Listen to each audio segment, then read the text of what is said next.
This is a fictional story inspired by real life. Adrian Reynolds never imagined that his entire world would shift so dramatically upon leaving his office earlier than usual on a particularly gray and rainy afternoon in the heart of Seattle. The 42-year-old executive was walking briskly through the crowded sidewalks of the downtown financial district, his mind preoccupied with quarterly reports, when he noticed a woman sitting on the cold, wet pavement.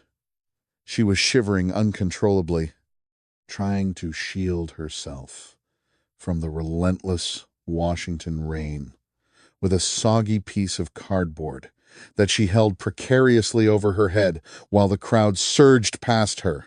When she finally looked up, Adrian felt a jolt of something he had not experienced in a very long time, as her gaze met his through the mist of the city.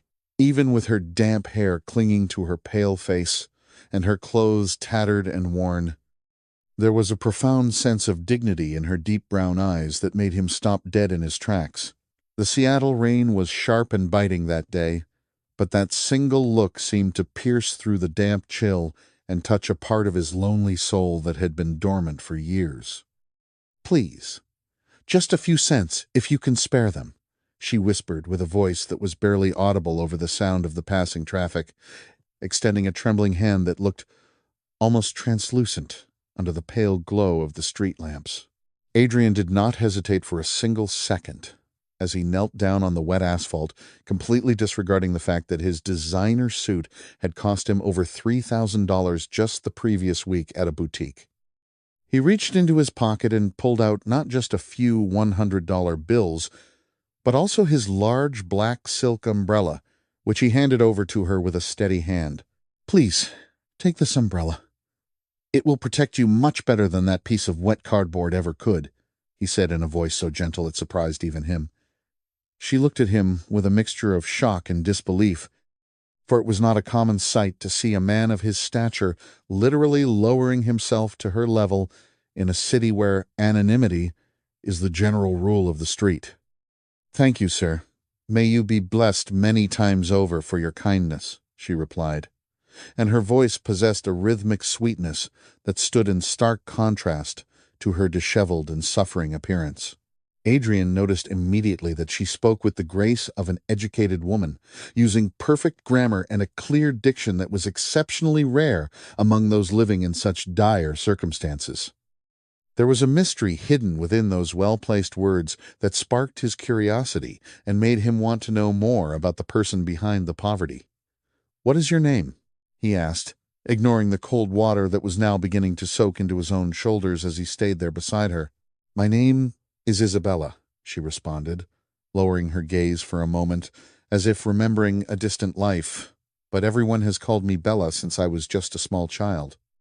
"Bella, do you have a warm place where you can stay tonight?"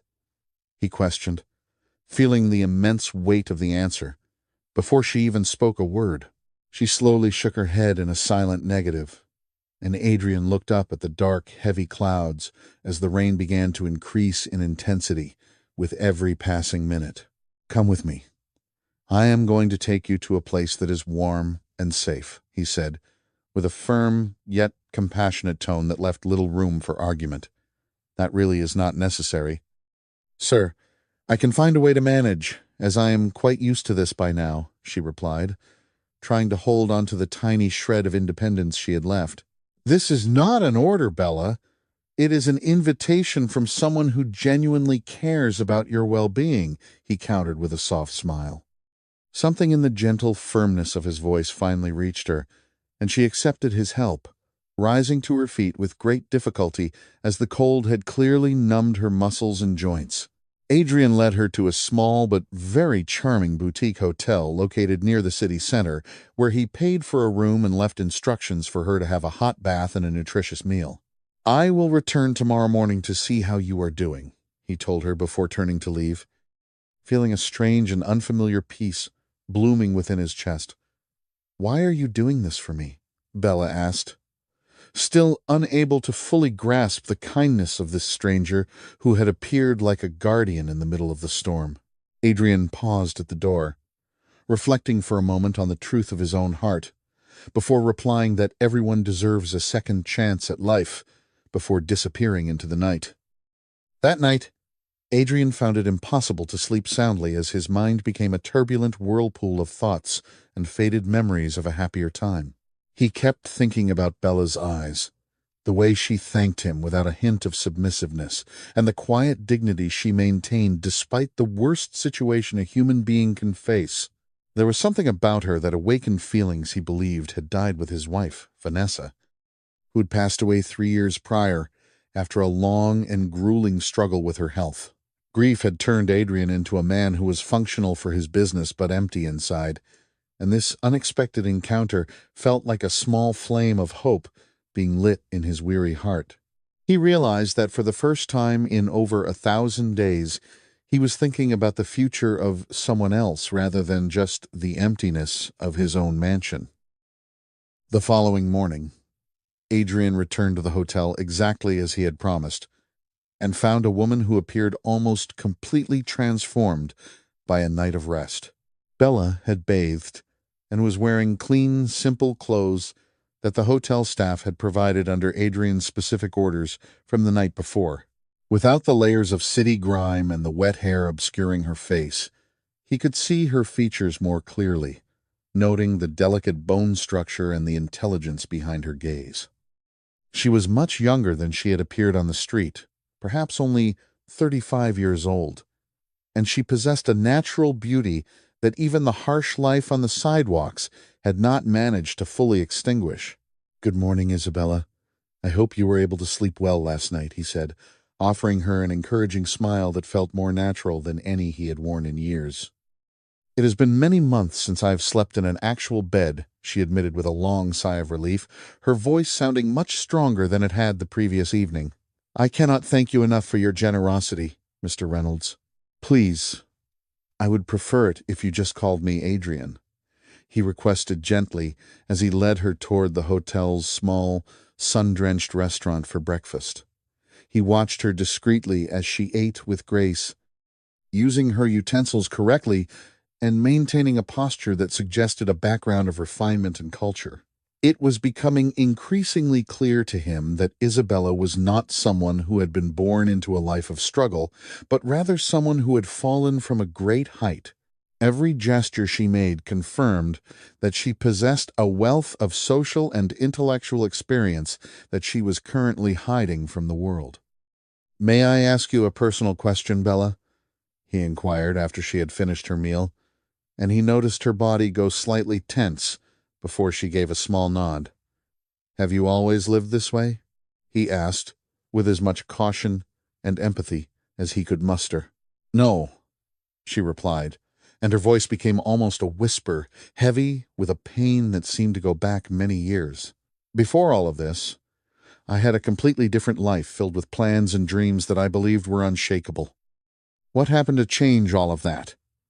he pressed, wanting to understand the sequence of events that had led such a vibrant woman to a piece of cardboard in the rain. Isabella remained silent for a very long moment, stirring her coffee without actually drinking it while she stared at the street outside. "Sometimes life demands a very high price for the mistakes we make or for the choices of those we love most," she said finally, offering a piece of melancholy wisdom that touched Adrian's heart. He could see that she was not yet ready to delve into the painful details of her past, and he respected her silence with an empathetic nod. Instead of prying further, he decided to shift the conversation towards something more practical and immediate for her survival. "Do you have a specific skill or something that you know how to do very well?" he asked, looking for a way to help her regain her footing. "I was a teacher," she admitted, surprising him with the revelation. "I taught classic literature at a prestigious private academy for nearly a decade." "And why did you stop teaching?" he asked, though her silence again provided more of an answer than words could. There was clearly a traumatic history involved, one that she was not yet prepared to share with a man she had only known for less than 24 hours. "Bella, I have a proposal for you," Adrian said, looking her directly in the eyes with absolute seriousness. She looked back at him with a hint of suspicion, for life had taught her to be wary of promises that seemed too good to be true. I am in need of someone to provide private tutoring for my daughter Jessica. She is 16 and is having a great deal of difficulty with her literature courses this semester. I cannot accept that, Adrian. I have no documents, no references, and I don't even have a proper place to live, she replied, hanging her head. We can resolve all of those issues together, Adrian insisted, his voice filled with a conviction that seemed to buoy her spirits. I have a guest house on the grounds of my residence that is currently empty. You can stay there while you work for us and focus on your recovery. Isabella looked at him with utter incredulity, feeling that what she was hearing was surely a dream that would vanish at any moment. Why are you doing all of this for me? You barely even know who I am, she questioned with tears beginning to well in her eyes. Sometimes you can know the character of a person just by the light in their eyes, Adrian said with profound sincerity. And your eyes tell me that you are a good person who has endured far too many difficult and unjust moments. Tears began to roll down Bella's face as she felt the crushing weight of her long-term loneliness start to lift from her shoulders. I don't deserve this much kindness, Adrian. I really don't, she sobbed softly. Everyone deserves a second chance, Bella. The only real question is whether you are willing to accept yours right now. After a long period of internal struggle and reflection, she finally nodded her head, feeling a tiny breath of new life enter her lungs. I will accept, but only on one non-negotiable condition, she said with a sudden spark of firmness. And what would that be? Adrian asked, curious to see her spirit returning. It must be strictly a job. I do not want charity. I want to earn my way with dignity. It is a deal, he replied, shaking her hand firmly. You will be paid exactly what the previous tutor received. Adrian drove her to his home in a quiet, affluent neighborhood on the outskirts of the city, where his house sat surrounded by manicured gardens that smelled of damp earth and evergreen trees. The guest house was small but exceedingly comfortable, featuring a cozy bedroom, a clean bathroom, and a functional little kitchen. My daughter will be home from school at 4 o'clock in the afternoon, Adrian explained as he showed her around the space.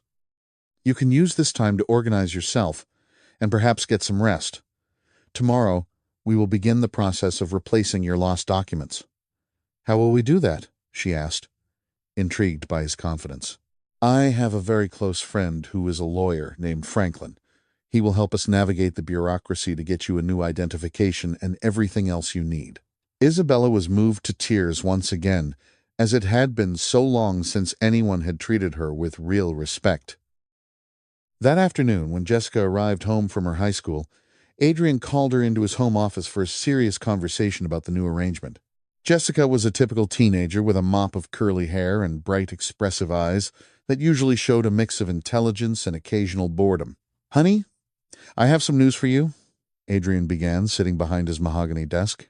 I have hired a new private tutor to help you with your literature studies. Oh, Dad, I don't need a tutor. My grades will get better on their own, she complained with the characteristic impatience of a 16-year-old.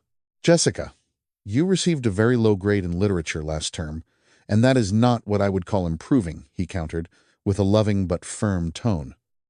The girl made a face, but she knew her father was right about her academic performance lately.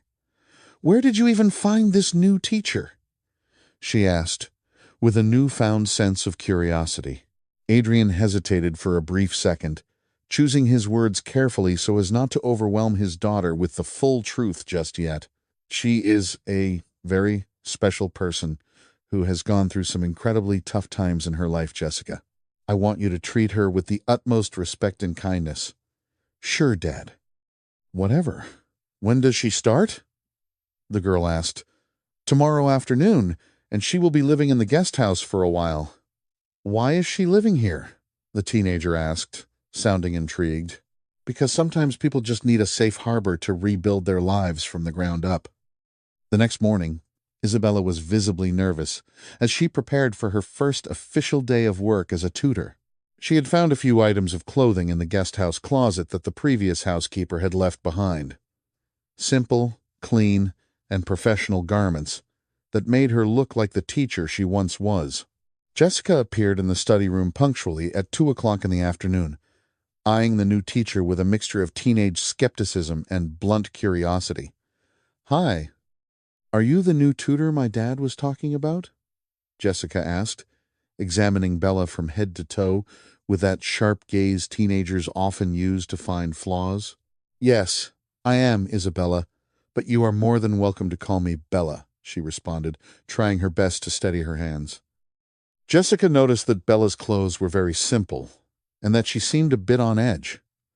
"Are you new to Seattle?" the young girl asked, wanting to know more about this stranger. "I have lived in the area for a while, but I have been away from the classroom for some time now," Bella replied vaguely, feeling a knot of anxiety in her stomach. She wasn't quite ready to explain the abyss she had inhabited for the past few months. "Where did you teach before you came to work here?" Jessica continued her interrogation with a directness that only a youth can manage. Isabella felt a surge of anxiety but took a deep breath. "I worked at a few different schools in the region, but what matters most right now is your own learning," she said, skillfully shifting the focus. "Let's get started on your studies. Your father mentioned you've been having some trouble with the classic Russian authors," Bella said, opening a textbook. "Ah, it's just that the teachers give us these incredibly boring texts by authors who have been dead for hundreds of years," Jessica grumbled, crossing her arms. Bella smiled, a genuine smile for the first time that day. "Dead authors?" "Jessica, did you know that those authors wrote about the exact same problems we face today? They wrote about jealousy, betrayal, ambition, and the deep desire to be loved by someone else." "Seriously?" the girl asked, uncrossing her arms as a flicker of genuine interest appeared in her eyes. "Absolutely," Bella continued, her passion for the subject beginning to shine through. "Literature isn't about dead people in dusty old books. It is about the human heart, which never truly changes regardless of what century we are living in." Jessica found herself intrigued by the intensity and passion in her new teacher's voice. Isabella opened a volume of Tolstoy and began to explain the story in a way that the girl had never heard in a traditional classroom setting. "You see, these characters are just like us, struggling with their own weaknesses every single day. We see the same thing now on social media, people pretending to be something they aren't because they are afraid of being judged." "Wow, when you explain it like that, it actually makes a lot of sense," the teenager admitted, a new light dawning in her eyes. "That's because literature is simply a mirror of life, Jessica. The authors just had the courage to write down what they saw and felt." The first hour of the session flew by so quickly that Jessica, who usually counted the seconds until her studies were over, was genuinely surprised when Bella announced the lesson was finished for the day. "Wait, already? But you were just getting to the part about the secret romance," the girl protested. "We will continue tomorrow, and then you can tell me what you thought of the first 3 chapters I want you to read tonight," Bella replied, feeling more alive than she had in years. After Jessica ran off to tell her father about the lesson, Isabella sat alone in the study room, feeling a surge of joy she had almost forgotten existed. Teaching had always been her greatest calling, and being able to return to her vocation gave her a renewed sense of purpose and worth. Adrian arrived home from work at 7 o'clock in the evening and found his daughter in the living room, actually reading her literature book without being prompted. "Jessica, are you reading of your own free will?" he asked, stunned by the sight. "Bella said if I read 3 chapters by tomorrow, she would tell me the secrets behind the characters' motives," the girl said excitedly. Adrian smiled, feeling a massive weight lift from his heart. In just one day, Isabella had done what no other teacher could. "And what do you think of her, honey?" Adrian asked with deep curiosity, leaning against the doorframe. "She's really different from other teachers, Dad. She doesn't use big words just to sound smart. She explains things from her heart. But she has really sad eyes, you know? It's like she's been through something truly terrible that still hurts her deep inside." The daughter's observation touched Adrian profoundly. "Sometimes people have to go through great storms in their lives, Jessica. The important thing is that they don't give up on finding the sun again. Is she going to stay with us for a long time, Dad? I hope so, because I really like her. It's been a while since we had such a kind woman in this house. That statement from his daughter moved Adrian in a way he hadn't expected. Since Vanessa's passing, the mansion had indeed felt quieter, colder, and lacking the touch of a sensitive woman's care. That night, Adrian walked out to the guest house and knocked softly on the door to see how Bella's first official day had gone. "Please, come in," Isabella said, opening the door with a welcoming smile. The small house was already impeccably tidy, with a few wildflowers from the garden placed in a jar on the coffee table. "How did it go with Jessica?" he asked as he sat down. "She is a brilliant girl, Adrian. She was just unmotivated because no one had shown her how fascinating books can be." "I am so incredibly happy to hear that, Bella. Jessica hasn't spoken about a teacher like that since her mother passed away," Adrian said softly.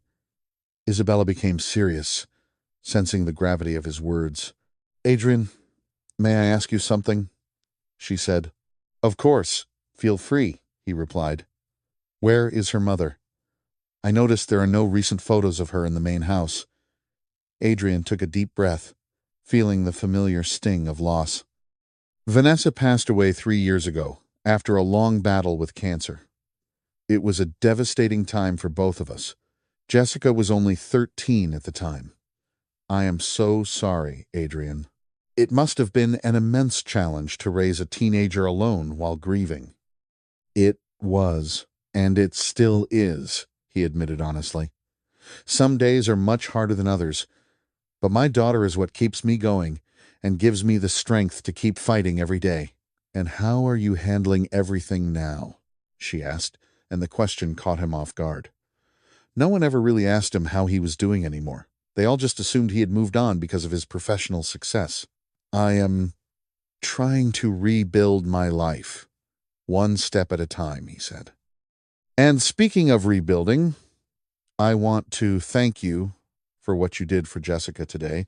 It has been a long time since I've seen her this excited about learning anything." Isabella smiled timidly, feeling the warmth of his gratitude.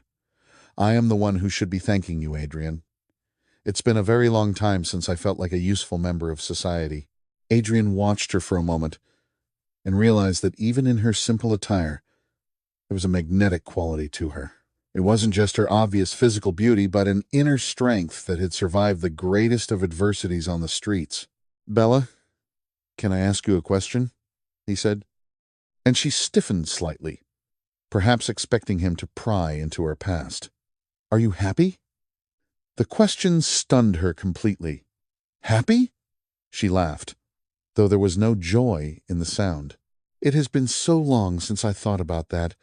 I don't even know what it means anymore." "You deserve to be happy, Bella. We all do, despite the scars we carry from our pasts," he said gently. She looked away, clearly uncomfortable with the direction the conversation was taking. "I think I should probably get some sleep now. I have to prepare for tomorrow's lesson with Jessica," she said, effectively ending the talk. Adrian understood the signal and excused himself politely, but as he walked back to the main house, he realized he was developing feelings for her that went far beyond simple compassion. He saw a kindred spirit in her, someone who had also been broken by life, but was trying to find a way to stand up again. The following weeks passed quickly, and a new harmony settled over the household. Jessica's grades improved significantly, and she even began reading for pleasure, which was nothing short of a miracle in her father's eyes. Isabella established a quiet routine, tending to the small garden around her guest house in the mornings and teaching in the afternoons. Adrian found himself looking for every possible excuse to talk to her, sometimes asking about Jessica's progress, and other times just stopping by to see if she needed anything for her home. Slowly, they began to develop a deep and respectful friendship based on mutual admiration and silent support for one another's burdens. One evening, Adrian found her sitting on the garden bench under the light of a full moon, crying silently to herself. "Bella, what happened? Did someone hurt you?" he asked with genuine concern as he sat down beside her. She quickly tried to wipe away her tears with trembling hands. No, it's nothing. I'm sorry you had to see me like this. It's just, it's just a difficult day. You don't need to apologize for feeling pain, Bella. Do you want to talk about what is hurting your heart? He offered softly. Today marks exactly 1 year, she began, her voice thick with emotion. 1 year since what? He asked. Since I lost absolutely everything I had in this world. My career, my home, my dignity, and my faith in people. Isabella remained silent for a long time, struggling with the internal decision of whether or not to finally share her story. I had a normal life here in Washington, she began at last. I was a teacher at an elite academy, I had a comfortable apartment, and I had many friends. But everything changed because of my younger brother, Jacob. He always had very serious struggles with his health and certain bad influences, and I tried to help him countless times, paying for expensive treatments and stays in recovery centers. Adrian listened intently, never interrupting the flow of pain coming from her. One day he came to me desperate, saying he owed a lot of money to dangerous people and would be in trouble if he didn't pay. He asked me for $15,000, she continued, her voice trembling. And did you give it to him? Adrian asked, sensing the tragic turn. I didn't have that much saved up, but he was my brother, the only family I had left after our parents died in a car accident 5 years ago. So I did something terrible and unforgivable. I took the money from the school's account money that was meant for a student charity event. I thought I could replace it before anyone noticed, but I was caught before I could put it back. And what about your brother? Adrian asked. Jacob didn't use the money to pay his debts. He used it to disappear, and I haven't seen him since. I was fired, and my reputation was destroyed in a single day. I lost everything within 6 months, the apartment, my car, and my friends who all turned away out of shame, she said with bitterness. I ended up on the streets because no school would hire a teacher with a record of theft. Adrian was deeply moved by her story of sacrifice and betrayal. He saw not a criminal, but a woman who had been driven to a desperate act by a noble, albeit misguided love for her family. You made a very grave mistake, Bella. But it was motivated by a desperate and selfless love, he said with conviction. There is no right reason to do something wrong, Adrian. I ruined my life, and I didn't even manage to save his, she replied sadly. Bella, you have paid a very high price for that mistake, but it does not define who you are as a person today, Adrian insisted. You are a woman who sacrificed everything for her family, and even after losing it all, you kept your kindness and your ethics. How can you possibly see that in me? She asked, truly surprised. Because I see how you treat my daughter every day. I see the care and the dedication you put into everything you do here. A truly bad person would not act with such grace and patience. Adrian, you don't understand. I can never have a normal life again with a tarnished history like mine, she lamented. Everyone deserves a second chance, Bella, and I am going to make sure you have yours, he promised. She shook her head, crying harder. It's easy to say that when you haven't lost everything in the mud. Bella, if your brother appeared today asking for help again, would you help him? He asked. Of course I would. He is my brother, she replied, without a second of hesitation. That says everything about who you really are, Isabella. You have a heart of gold that puts the well-being of others above your own. A foolish heart, you mean? She countered with a sad smile. No, a loving heart, and that is the rarest and most precious thing in the world today. They sat in silence for a few minutes, watching the stars over the city. Adrian, why did you really help me that day in the rain? You didn't even know if I was a good person, she asked. You know, Bella, when my wife was ill, I discovered how cruel and selfish people can be, he confessed. Many of our friends just drifted away as if her illness were something they could catch, and that hurt me more than I can say. It must have been terrible to feel so alone during such a time, she said, reaching out to gently touch his hand. It was. And when I saw you on that sidewalk, I saw the same pain and loneliness in your eyes that I had felt. You were vulnerable, but you hadn't lost your dignity, and that moved me in a way I couldn't explain then," he said. "And now that you know who I really am, a former teacher who stole to help her brother, has anything changed?" she asked, terrified of his answer. Adrian looked her directly in the eyes with an intensity that made her heart race. "It has changed, Bella. I admire you even more now than I did before." "Why?" she whispered. "Because you went through hell and you didn't become bitter or vengeful. Because you lost everything and yet you can still teach my daughter with such love and patience." Isabella felt tears of happiness for the first time in years. She finally felt seen for her essence rather than her mistakes. "No one has ever said such beautiful things to me, Adrian." "Then it's about time someone told you the truth." That night, Bella went to sleep with a light heart, feeling valued as a human being. Adrian also struggled to sleep, realizing his feelings for her were growing into something profound. The next morning, Jessica came to see her father with a serious expression. "Dad, can we talk for a minute?" "Of course, honey. What's on your mind?" he asked. "It's about Bella. I accidentally heard you two talking in the garden last night." Adrian felt a surge of nerves, wondering how much his daughter had heard. "What did you hear, Jessica?" "Not everything, but I understood that she's had a really hard past and that she made a mistake.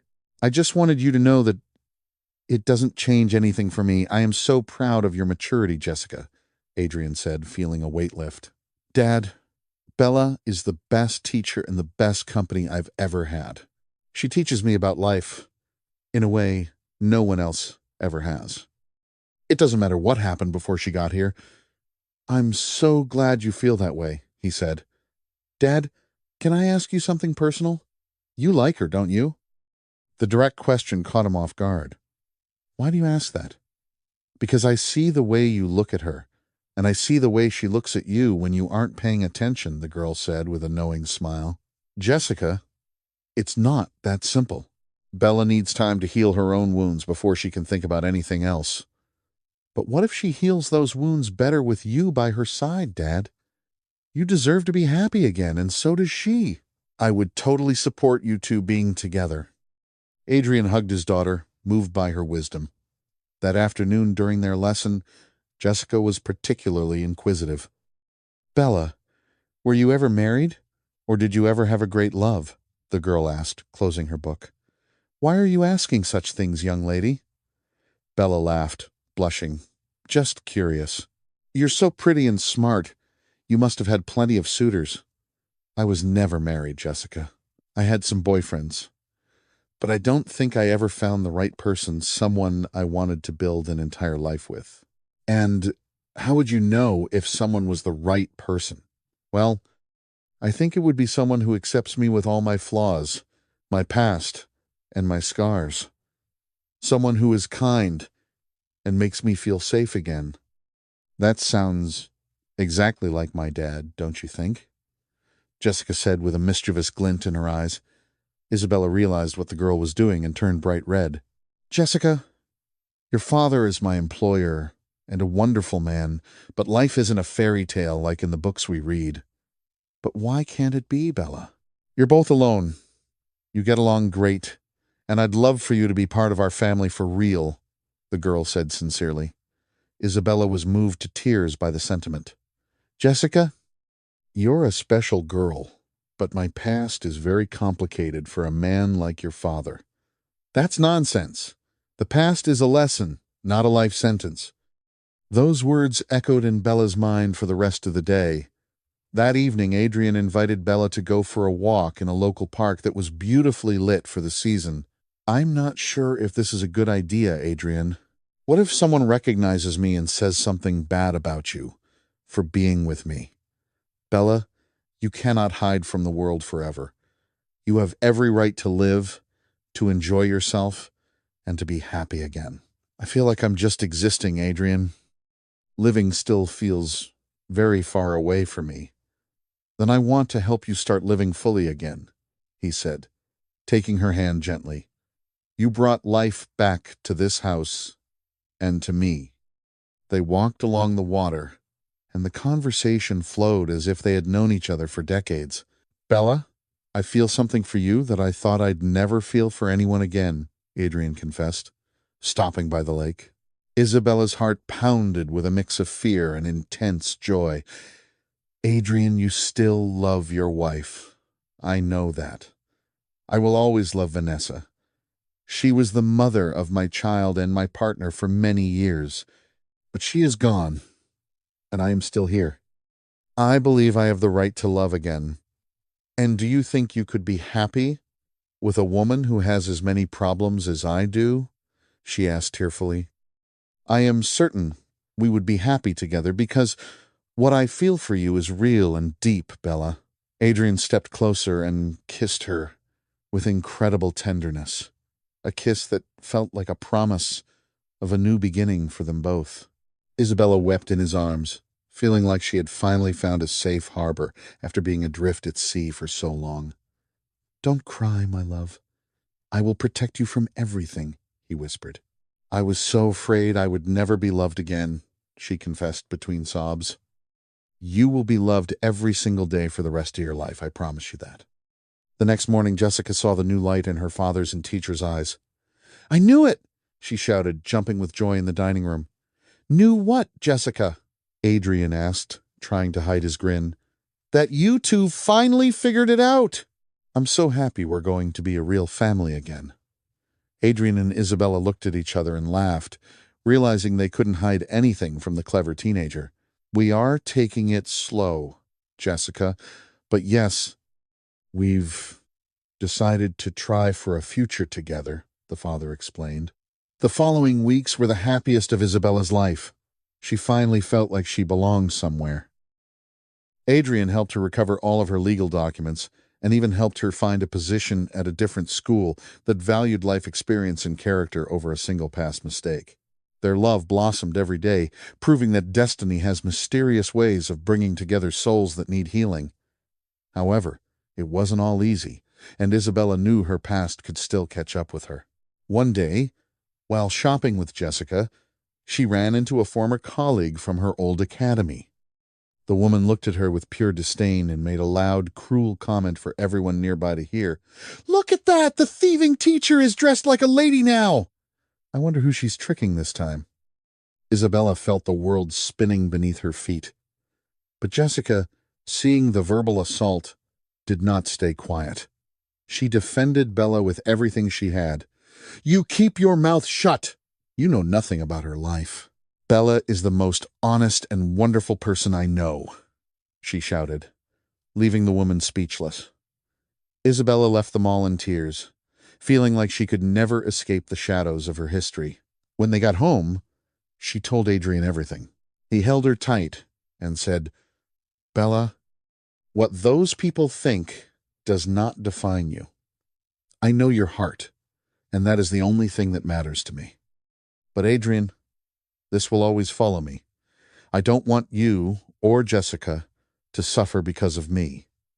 We won't suffer, Bella, because we are together and our love is stronger than any malicious gossip.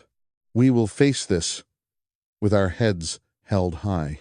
Adrian then decided it was time to take a definitive step toward their future. He organized a special dinner, and in front of Jessica and a few of their closest, truest friends, he officially proposed to Isabella.